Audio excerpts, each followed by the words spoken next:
YouTube మిత్రులందరికీ నా యొక్క ధన్యవాదాలు. ఈ కానొస్తున్న మొక్క వచ్చేసి అడవి బచ్చలాకు. దీనితో మనము లిక్విడ్ అనేది తయారు చేయవచ్చు. లిక్విడ్ అనేది వాళ్ళు వేసుకునే బట్టలకు, చెప్పులకు, తలకు, వంటికి అని పెట్టవచ్చు.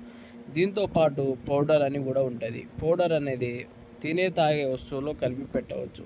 తినే తాగే వస్తువులు అంటే చికెన్లో కానీ, మటన్లో కానీ, జ్యూస్లో కానీ, కాఫీలో కానీ, ఈ విధంగా తినే తాగే వస్తువుల్లో ఏ విధంగా అయినా పెట్టవచ్చు.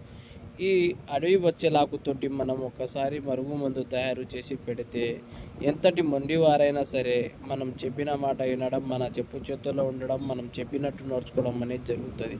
ఇది ఎవరికెవరికి పెట్టాలంటే భార్యామాత భర్త వినకపోవడం, భర్త మాట భార్య వినకపోవడం, అత్తాకోడళ్ళ మధ్య సమస్యలకు, పిల్లలు మన మాట వినకపోవడం, అట్లాంటి సమస్యలకు అనేది ఈ మరుగుమందు అనేది పెట్టాలి.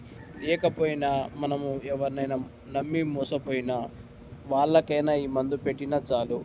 దాని తర్వాత